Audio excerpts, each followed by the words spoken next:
Bienvenidas y bienvenidos a una sesión más de Aprende en Casa 2, la estrategia que la Secretaría de Educación Pública ha diseñado para que ustedes continúen con su aprendizaje en este periodo de contingencia. Yo soy la maestra Sabina Durán Déciga. Y yo soy Leslie Mendívil, que les recuerda lavarse las manos continuamente, mantenerse a la sana distancia y no tocarse la cara, y realizar el estornudo de etiqueta. Anoten en la parte superior de su cuaderno la fecha y el tema de la sesión del día de hoy. La vida cotidiana de los cazadores-recolectores en el continente americano, después de su llegada desde Asia. Para comenzar, les leeré un fragmento del libro titulado Nuestra Raíz, del autor Jan de Vos, de la colección de los libros del Rincón. Pongan mucha atención porque al final les haré algunas preguntas. Comencemos. Nuestro pasado poco conocido, gente sin casa ni milpa. Los indígenas de Chiapas descendemos de gente que vino de Asia, igual que todos los demás pueblos indígenas que ahora existen en América. El movimiento de Asia a América se hizo muy al norte de la Tierra, donde los dos continentes están muy cerca el uno del otro. Solo los separa de allí un brazo del mar, de un poco más de 80 kilómetros de ancho, que se llama el Estrecho de Bering. La gente debió haberlo cruzado a pie cuando el inmenso frío se había cubierto de hielo. Esto sucedió alrededor de 50,000 años antes de Cristo. Durante muchos miles de años se movieron así de un continente a otro, viviendo de la caza y pesca de animales, que encontraron en aquel mundo extremadamente frío e inhóspito. Pero vino un cambio muy grande en el clima, que derritió la nieve y dio a la gente la oportunidad de seguir su camino hacia el sur. Muy lentamente, a lo largo de miles de años, los ancestros de los pueblos indígenas se desparramaron por todo el continente americano, hasta llegar a la punta más sureña que se llama Patagonia. Los arqueólogos han encontrado huesos humanos que demuestran que el hombre ya estaba viviendo en el norte de América hace 30,000 años, en México hace 25,000 años, en Perú hace 20,000 años, en Chile hace 15,000 años y en Patagonia hace 10,000 años. De ese lejano origen asiático existen todavía hoy dos señales que todos los indígenas de América llevamos en el cuerpo. Nuestros niños, igual que los de Asia, nacen con los ojos rasgados y con una mancha oscura en la parte baja de la espalda, que desaparece después de unos años. Con esta mancha, llamada mancha mongólica por los estudiosos, nacen también muchos niños mestizos, así de fuerte la señal. Entre la gente que pobló la tierra que hoy llamamos México, estuvieron también nuestros antepasados, los que dieron origen a las lenguas y costumbres mayas. Para comer, cazaban animales salvajes, pescaban en ríos y lagunas y cortaban frutas y hierbas silvestres. Necesitaron varios miles de años para dejar poco a poco esa vida y aprender a cultivar la tierra. Hicieron ese cambio lento entre los años 7,000 y 5,000 antes de Cristo. En este largo periodo descubrieron una planta que ahora todos conocemos y apreciamos, el maíz. Era una mata que solo crecía en estado silvestre y su fruto no era más grande que el dedo pequeño de la mano. El esfuerzo de domesticar el maíz tomó mucho tiempo y la prueba de su primer resultado no se encuentra en Chiapas, sino en el valle de Tehuacán, cerca de Puebla. Allá se descubrieron en 1961 los restos secos de la mazorquita más antigua que conocemos. Tenía entre 6,000 y 7,000 años. Fue encontrada en una capa de tierra que cubría el piso de una cueva que la gente utilizaba entonces como refugio. Los habitantes antiguos de esa caverna deben haber comido aquellos primeros elotitos junto con otras hierbas y plantas, algunas frutas, caracoles de río y carne de pescado y animal silvestre. En tierras mayas, el descubrimiento más temprano de restos de maíz comestible se hizo en la orilla del lago de Petexir, en Guatemala. Por eso sabemos que nuestros antepasados lo cultivaban seguramente a partir de 3,000 años antes de Cristo. Para Chiapas no existe una prueba parecida, pero en la cueva de Santa Marta, cerca de Ocosocuautla, han sido encontrados metates y manos de metate, instrumentos para moler granos de maíz que son de la misma época. Por cierto, la cueva de Santa Marta es como un museo natural en donde podemos aprender con la ayuda de los arqueólogos qué tipo de alimentación y herramientas tenían nuestros antepasados que vivían en el pasado poco conocido. Tiene 10 capas de resto de ocupación humana, que duró de 7000 años antes de Cristo hasta el momento de la conquista española en 1500 después de Cristo. Las excavaciones hechas por los arqueólogos permitieron dividir las 10 capas en 2 partes. Las 5 primeras, es decir, las más recientes, fueron dejadas por gente que vivía en la cueva desde 1000 años antes de Cristo y ya conocía la alfarería y la agricultura. En cambio, las 5 más profundas indican que la cueva estuvo ocupada de 7000 a 1000 años antes de Cristo por gente que vivía de la caza, de la pesca y de la recolección de frutas. Se encontraron caracoles de agua dulce y huesos de tortuga, ardilla, iguana y armadillo. La aparición de puntas hechas de piedra o de hueso animal en la 4ª capa nos dice que los ocupantes de la cueva aprendieron a cazar también animales más grandes y más rápidos, como el venado y el pecarí. ¿Qué les pareció esta lectura? ¿Se imaginan cómo estas personas se llenaron de valentía para enfrentar lo desconocido, desafiando las condiciones climáticas, avanzando por zonas geográficamente desconocidas, con muy pocas herramientas para su protección? Seguro que fue una gran travesía. Seguro que sí. Vamos a darle paso a nuestra primera actividad. A continuación les pido que, por favor, anoten las siguientes preguntas en su cuaderno y las contesten con la información que acabamos de leer. Según el autor, ¿por qué razón la gente cruzó el estrecho de Bering? Con base en los huesos humanos encontrados, ¿hace cuántos años habita el hombre el continente americano? Antes de que el hombre cultivara la tierra, ¿cómo se alimentaban?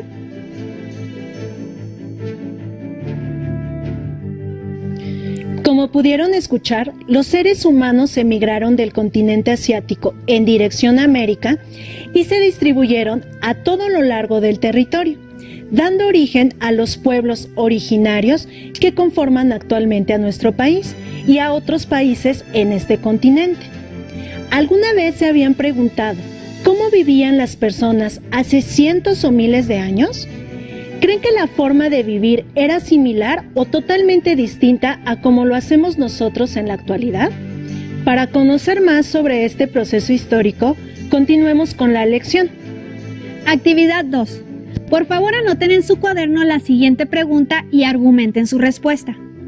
¿Los grupos humanos que poblaron el continente americano hace miles de años tenían alguna similitud con los habitantes actuales de este país o continente?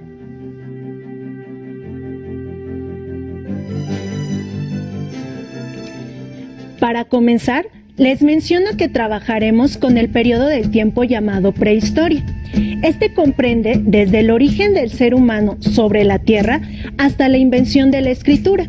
Para poder estudiar este periodo es necesario recurrir a los vestigios descubiertos por los arqueólogos y al análisis que de ellos hacen, pues no existen datos escritos que nos expliquen este periodo.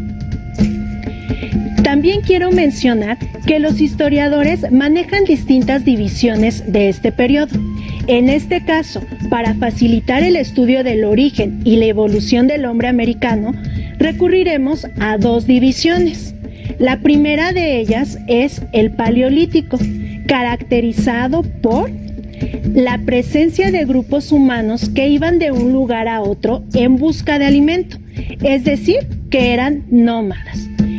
Elaboraban instrumentos y utensilios de piedra tallada, pescaban y además cazaban aves, reptiles, osos, búfalos o mamuts. Recolectaban frutos, raíces y semillas. Conocían la forma de producir fuego, veneraban a las fuerzas de la naturaleza. Además, plasmaron en las cavernas representaciones consideradas arte rupestre. El periodo de la prehistoria que acabo de mencionarles corresponde a la última fase de las glaciaciones que sufrió la Tierra. Las glaciaciones son periodos de baja temperatura global en las que se expande el hielo en grandes superficies de la corteza terrestre. La segunda división es el Neolítico. En este periodo, a causa de los cambios climáticos, se reducen las posibilidades de caza y se ven obligados a aprender el cultivo periódico y controlado de algunas plantas, dando comienzo a la agricultura.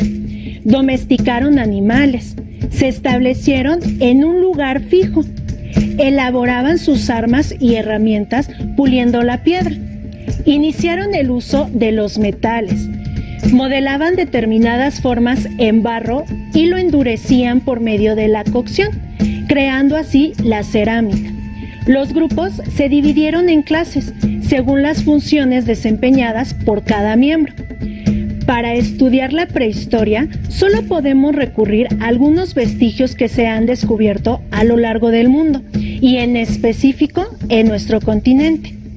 Es preciso que reconozcamos que todas estas investigaciones pueden ser modificadas si es que se descubren vestigios más antiguos o que contradigan las teorías propuestas hasta el momento. Por ejemplo, puede ser que ahora mismo en el subsuelo de su casa se encuentren restos que modifiquen las creencias que tenemos sobre cómo el hombre llegó a poblar el continente americano. Les mostraré dos ejemplos de vestigios que han ayudado a averiguar más sobre los primeros humanos en el continente americano. El primero de ellos es Naya, el esqueleto más antiguo y más completo recuperado en México, en el año 2007 en Hoyo Negro, Tulum, en Quintana Roo. Estos restos fueron encontrados en un cenote subterráneo y pertenecían a una joven de entre 15 y 17 años, cuya antigüedad se calcula entre 13.000 y 12.000 años. Observa la siguiente imagen de su entrada a un tomógrafo para su análisis.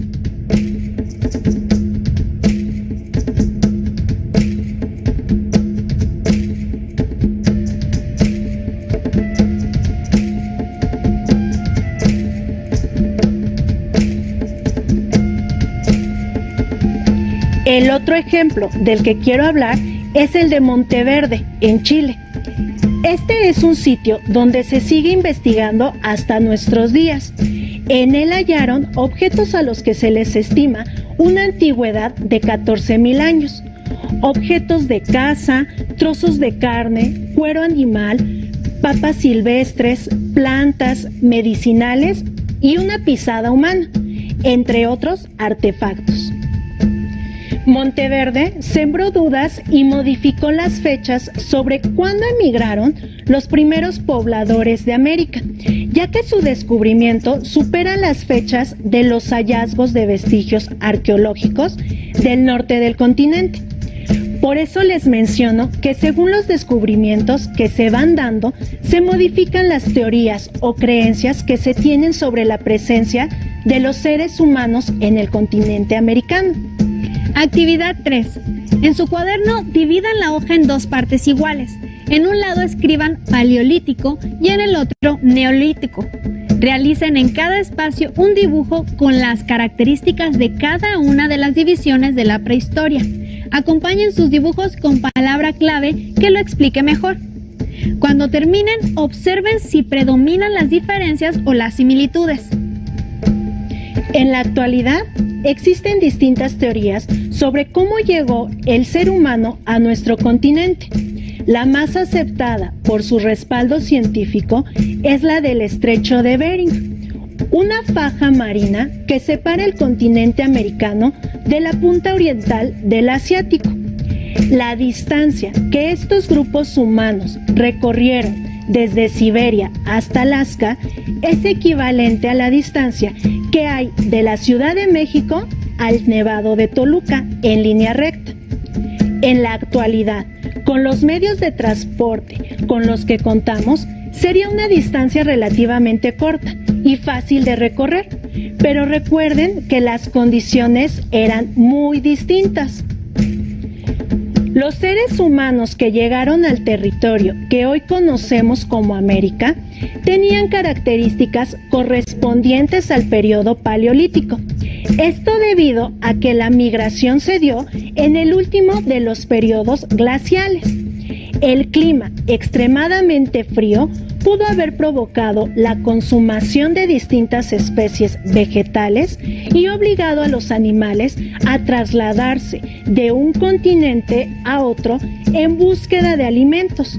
Esos humanos, aún cazadores y recolectores, persiguieron a esos animales y poblaron el continente. Ya en estos territorios, los grupos humanos fueron emigrando hacia el sur. Les comparto algunos datos. 1. Estos grupos practicaban la caza, la pesca y la recolección. 2. Entre los 33.000 y 5.000 años antes de nuestra era, se agrupaban en bandas de no más de 100 individuos, aunque en ocasiones podían reunirse muchos más, para conformar parejas o por conflictos con otros grupos. 3.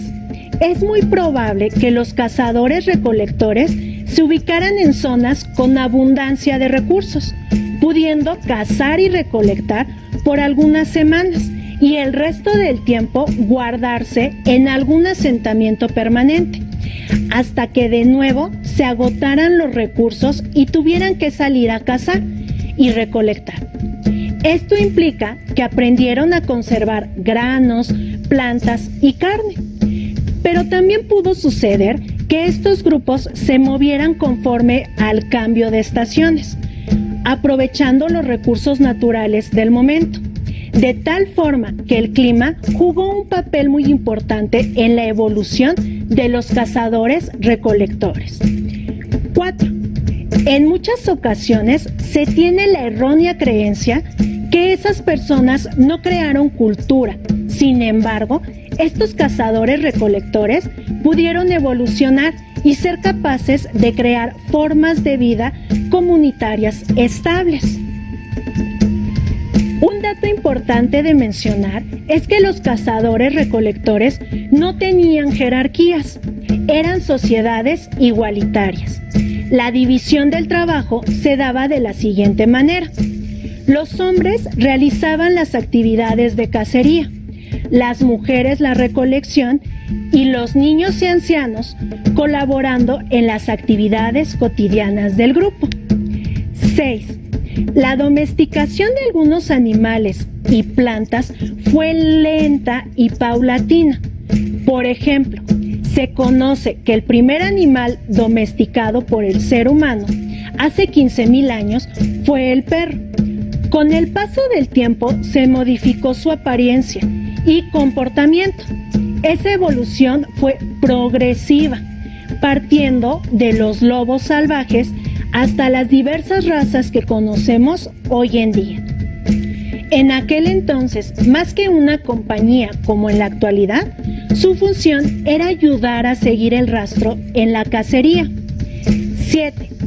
Aun y cuando ya realizaban la domesticación de plantas y algunos cultivos, no abandonaron la cacería y eran parcialmente sedentarios. Poder identificar cómo vivían los grupos humanos hace miles de años, observar si compartimos similitudes, descubrir el origen de nuestros antepasados es fascinante.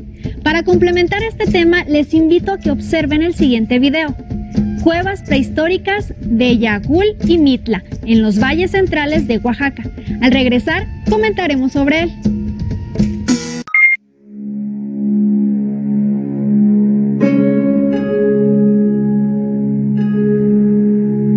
La historia del poblamiento de América comenzó a escribirse alrededor de 50.000 años atrás, cuando el hombre cruzó el océano en busca de comida y nuevos refugios.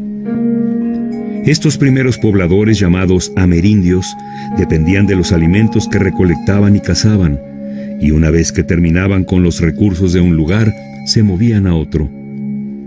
Así fue como estos grupos nómadas avanzaron poco a poco hacia el sur y llegaron hace más de 30,000 años a lo que hoy llamamos México. Cerca de los 8,000 años antes de Cristo, ocurrieron cambios significativos en la forma de vida de los amerindios. Inicia la domesticación de las plantas, que culminaría 3 milenios después con el nacimiento de la agricultura y la sedentarización del hombre. Existen 3 lugares mexicanos en los que se puede hacer un adecuado seguimiento de la transformación de los pueblos nómadas a sedentarios. Uno de ellos es el Valle Central de Oaxaca. En esta región, arqueólogos han encontrado restos antiguos de agricultura temprana, principalmente en las cuevas prehistóricas de Yagul y Mitla. Situadas en la ladera norte del valle de Tlacolula, las cuevas prehistóricas de Yagul y Mitla resguardan en su interior vestigios arqueológicos de valor universal. El complejo se integra por 120 sitios de 12,000 años de antigüedad, entre cuevas, abrigos rocosos, campamentos abiertos y piedras con motivos pictóricos, en una extensión que comprende más de 5,000 hectáreas. Una de las cuevas más prodigiosas es Guilana Kitz. En ella se hallaron semillas de calabaza con más de 10,000 años de edad, descubrimiento que se ha convertido en el testimonio más antiguo de plantas domesticadas en el continente americano. También se encontraron fragmentos de espigas de maíz, que actualmente son los restos más viejos del cultivo de esta planta, y semillas de frijol de más de 8,000 años. Pero la riqueza de los descubrimientos no se limita a semillas y plantas. En otros refugios, como la cueva Yeoshi, se han identificado huesos de animales prehistóricos y herramientas de piedra. Objetos que nos explican la relación que establecieron estos hombres con su entorno.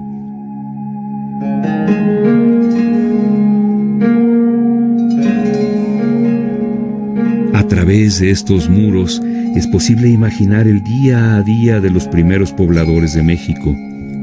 ¿Qué comían? ¿Qué cazaban? ¿Cómo vivían? En estos pictogramas se pueden apreciar figuras humanas, animales, flechas y otras formas parecidas a mapas estelares.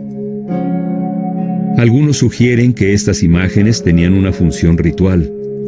Otros argumentan que únicamente representan las actividades cotidianas de estos grupos, como la caza o la guerra. Lo que sí es un hecho es que son obras inherentes al comportamiento humano, ligado al entorno físico y al desarrollo cultural, social y ritual de quienes las realizaron.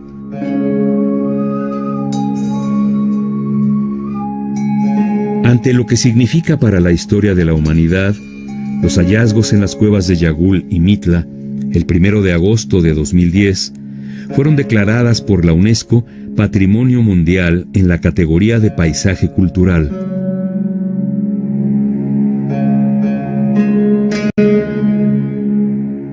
Los paisajes culturales son bienes que ilustran la evolución de la sociedad humana y sus asentamientos a lo largo del tiempo, así como las interacciones manifestadas entre el hombre y el medio natural.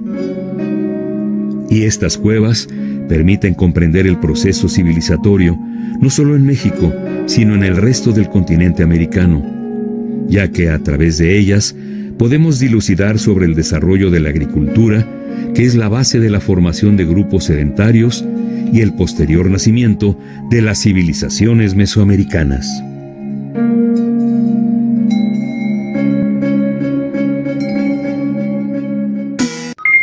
Este video muestra de una forma muy clara lo que les he mencionado durante la sesión.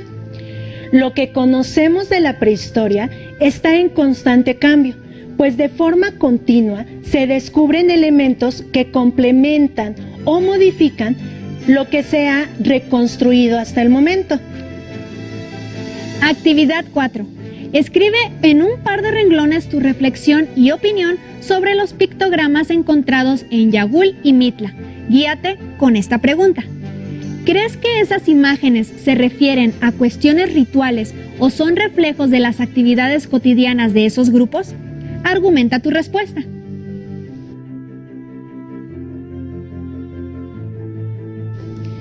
En el video también se mencionan elementos que ayudan a conocer cómo y cuándo se comenzó la domesticación de plantas, lo cual no es exclusivo de América, sino que en todo el mundo, poco a poco, la humanidad se apropió de la naturaleza. Conozcamos sobre ello la opinión de Jan de Vigny, reconocido paleontólogo. Señala: el hombre extiende su poder sobre la naturaleza y se apropia de ella cada vez más. Asistimos al nacimiento de la propiedad. Nos apropiamos de los animales. Eso es evidente y es la expresión de una modificación de la mentalidad humana. De eso no cabe duda. Es decir, que de repente nos autorizamos a apropiarnos de la naturaleza. Es una ruptura en la historia de las mentalidades, porque antes, en el interior de una sociedad de cazadores, se consideraba que el hombre estaba al mismo nivel que los árboles, con los truenos, los arroyos o los animales. Sin embargo, en el momento en el que entra en ese mecanismo de apropiación, crea una jerarquía vertical, en la que introduce de forma natural a las personas, a los animales y a los vegetales. Reforcemos lo aprendido hasta el momento, observando el siguiente video titulado Antes de los horizontes históricos. Sonido original.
Para concluir, y de acuerdo con el video, recuerda lo siguiente.